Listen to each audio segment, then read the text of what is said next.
Assalamualaikum warahmatullahi wabarakatuh. Alhamdulillah, alhamdulillahi rabbil alamin, wassalatu wassalamu ala asrofil anbiya wal mursalin wa ala alihi wa sahbihi rasulillahi ajma'in.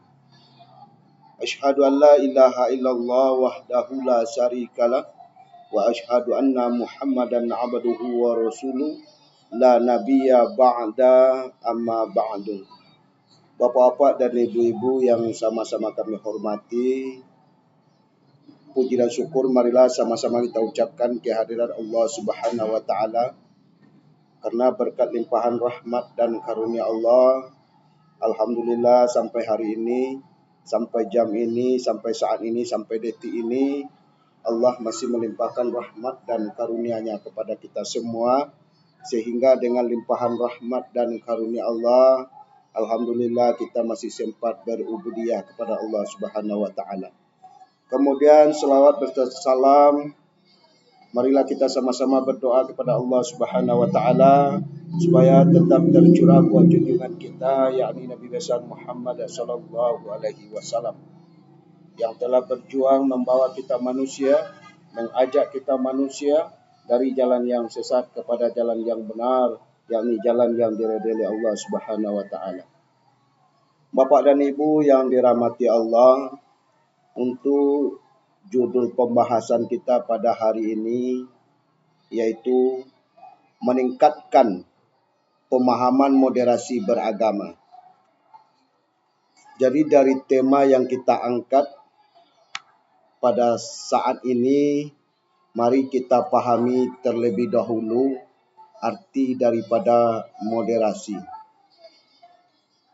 Moderasi berarti jalan tengah. Kemudian apa arti moderasi secara umum? Moderasi juga berarti sesuatu yang terbaik, sesuatu yang di tengah biasanya ada di antara dua hal yang buruk. Misalnya sifat berani dianggap baik karena ia berada di antara sifat ceroboh dan penakut. Kemudian moderasi beragama berarti cara bagaimana beragama atau jalan tengah sesuai pengertian moderasi tadi. Dengan moderasi beragama, seseorang tidak ekstrim dan tidak berlebih-lebihan saat menjalani ajaran agamanya. Kemudian seterusnya Bapak dan Ibu yang dirahmati Allah, bagaimana beragama yang berlebihan?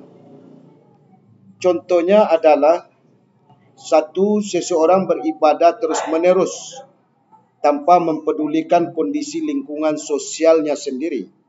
Kemudian yang kedua, atau ia sengaja merendahkan agama lain, gemar menghina figur atau simbol suci agama tertentu. Kemudian bagaimana beragama yang berlebihan selanjutnya?